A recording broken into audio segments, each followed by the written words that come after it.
Chapter 6. Nate. I zoom in on my laptop screen, the patches of green stretching apart to reveal road names and buildings. Aunt Tell lives in Epping, which is about an hour on the train from here. We could go by this weekend, just pop in and see her. All I have to do is persuade Stevie to come with me, without telling him my reason. If I tell Stevie it's because I want to persuade Aunt Tell to come back to New York with me, he'll get all weird and closed off like he always does when I bring up Mom. You don't have to be a psychologist to work out why. You can see the guilt painted across his face at being on the other side of the world, while I'll have to deal with Mom being sick. But you would have to be a psychologist to get him to talk about it, or even acknowledge a single feeling exists inside his eccentric, defensive mind. I've given up trying.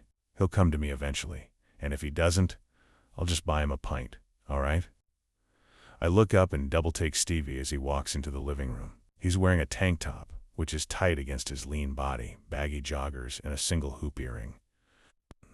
Of this is out of the ordinary. It's his full face of makeup that, "Is this your new act?" I ask, trying not to laugh at his exaggerated lips, fan-like eyelashes, and painted-on eyebrows, which arch up the side of his face. Stevie clicks his tongue at me, opening his bag and throwing his water bottle inside. "Place," he snaps. "It's easier if I do my makeup here, and then I'm getting a cab, and I hate the dressing room at this. Get changed once I'm there." I nod, taking a sip from my cold bottle of Corona. Stevie created Stevie Tricks, his drag persona, a few years after he finished dance school. It made total sense. Stevie's a fantastic dancer, but he's also a performer. He loves making people laugh and gasp on stage, and he's always been so creative. "What time is your cab?" I ask, moving my bag so he can slump onto the sofa next to me. He closes his eyes, pushing a thumb and forefinger against his temple, the long, glittery nail catching the light and sparkling. In about 10 minutes, he says. "Hey," I say, sitting up as the thought drops into my mind. "You might have my new mate Remy as your driver. He's a cabbie. Is he a homophobe?" I pause. I'm not stupid enough to believe that just because someone is nice to me means that they wouldn't act vile towards someone from another walk of life. But I do like to think I'm a good judge of character. "No," I say eventually. "I don't think so. He's a nice guy." Stevie begins to heave himself off the sofa, and I sit up straight. I need to grab him and lock down this weekend before he goes out. God knows what time he'll get back from his gig tonight. "Stevie, are you around on Sunday?" He clambers to his feet, walking over to the mirror and peering at his cheek. "Don't know. Maybe." "Why?" "I thought we could go and visit Aunt Tell." I try to say it lightly, like I'd suggested catching a movie or going to watch a game, but Stevie knows me too well. He turns to face me, his inexplicable eyebrows raised. "Aunt Tell, why?" "Because it would be nice to catch up with family," I say, inwardly cringing as the forced words come out of my mouth. It sounds so fake. I haven't seen her for years, and as I'm in London it would be rude not to. Stevie peers at me for a second, then whips back round to the mirror. "Cool, we'll have fun, but I'm not going." He snatches up his bag and blows me a kiss. "Stevie," I gabble, getting to my feet. "Why not? It'll be nice. I really think by EE." And with that, the door swings shut. "Great. Right, I too take this one slow, mate." "Thanks, man, All the words leave my body as the ball smacks against. Intake of breath. The wall and shoots past my left ear before I'd even taken an eye stare at Remy open-mouthed, as he chortles to himself. "God, you're worse than I thought you'd be." It's Saturday, and after a week of going into the office every day and trying to befriend my new colleagues, I was ready to spend the day locked in my bedroom with the lights off, scraping any remnants of social energy off the floor and putting them back in my body, ready to do it all again on Monday. Stevie was gigging all day, and apart from a call with Mom, I was fairly content at the idea of hibernating, and then I got a message from Remy. "What are your plans tomorrow, lad?" We'd exchanged numbers after spending the majority of the evening chatting at the pub, but I wasn't expecting to actually hear from him. I certainly wasn't expecting him to ask me to play squash with him, a sport which, up until about 40 minutes ago, I'd never even heard of. "I told you, I'm not a sports guy," I say, leaning my back against the wall as Remy retrieves the ball. He's wearing loose shorts and a white t-shirt with matching sweatband across his forehead. His eyes glint every time he picks up the ball, and it's making me wonder whether he only invited me along for an ego boost. "Right." Remy bounces the ball a few times on the floor. "Ready?" We're at a leisure center in Primrose Hill. It's a characterless building with a strong smell of chlorine and several retired people milling around with towels around their necks, although I shouldn't underestimate them. Remy's in his late 50s and is absolutely caning me, I bend my knees, my fingers clasped around my racket as I lock eyes onto the ball. Right, I can hit one. It's not that hard. Remy flicks the ball into the air and taps it with his racket. A surge of adrenaline rushes through me as I lurch forward, thwacking the ball with all my might. It ricochets off the wall and I turn towards Remy to celebrate, while he immediately hits it back and it sails past me. I may as well not even be there. I was about to say, that was pretty good. Remy grins at me, flicking open the top of his Lucasade Sport and tipping the orange liquid down his throat. Take that, I laugh, rolling my eyes. So, he says, bouncing the ball against his racket. How's all that family stuff going then? I snort. Still pretty shit, I say. He gives me a questioning look but doesn't say any more. Usually at this point I'd change the subject, but there is something about Remy that feels so far removed from my ordinary life that it feels all right to talk to him.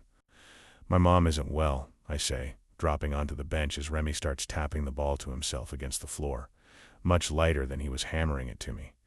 Oh, I bend down and lean my elbows on my knees. Early onset dementia. God, I hate saying that. Every time I say those words they fly out of my mouth like they don't belong there. I want to wrest-sled that horrible phrase down and launch it out the window. Remy catches the ball and turns to me. I'm sorry, lad. That's fucking horrible, I shrug. My brother lives over here, but he hardly ever comes home, and she has a sister who lives in London. Oh yeah? Whereabouts, Epping, I say, and Remy nods.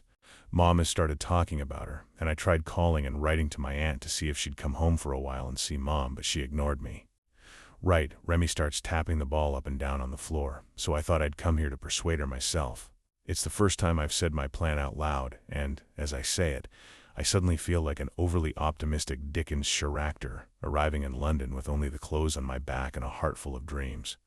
Remy turns to me. That's very optimistic. I shrug. I'm American.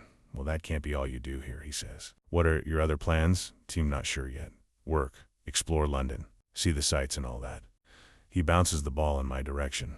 Thosta, speed dating night once a month. You could come along to that.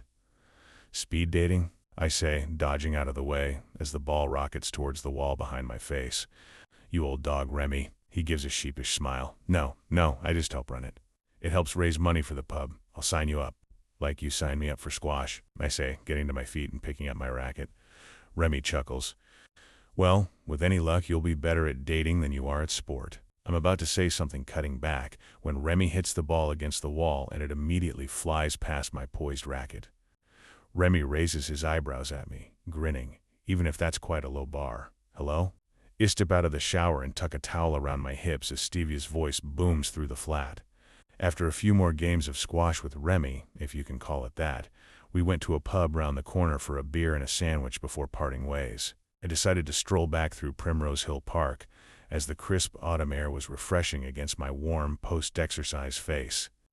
But then the clouds gathered, and it started to rain, and of course I had no umbrella or coat with me.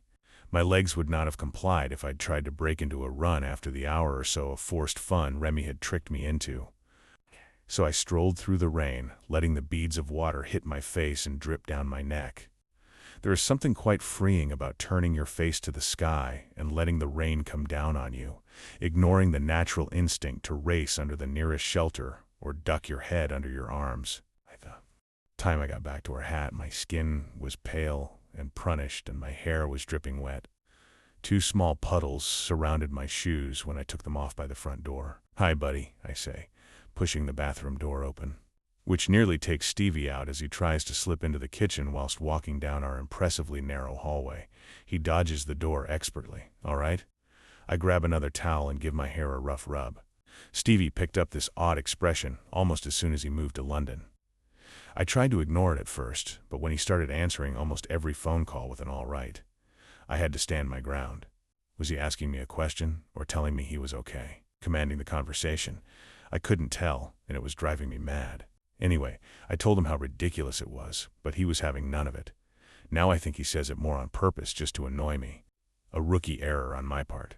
Never tell Stevie that something he's doing annoys you unless you're willing for him to start doing it tenfold. Yeah, I say, choosing to believe that on this occasion it is meant as a question about my well-being. Good, you? Stevie nods, and I hear the kettle start to bubble.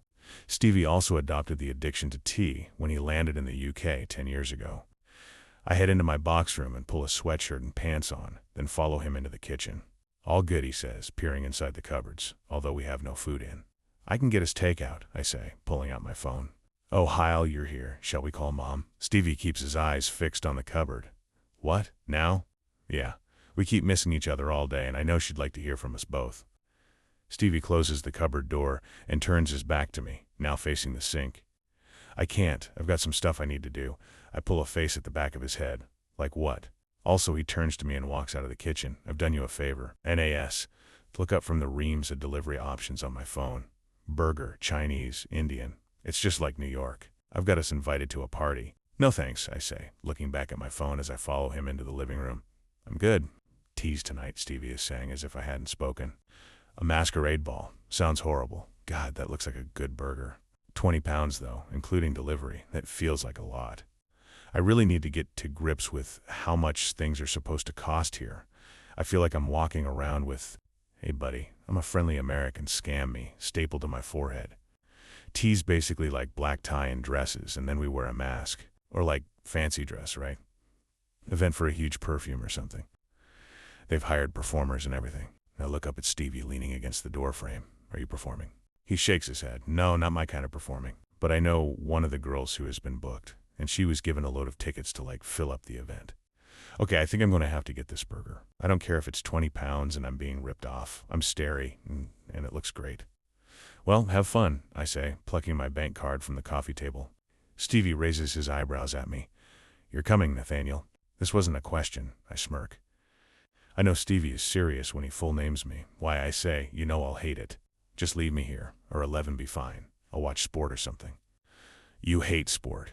I also hate going to fancy parties in fancy dress, I quip, pointing my bank card at him.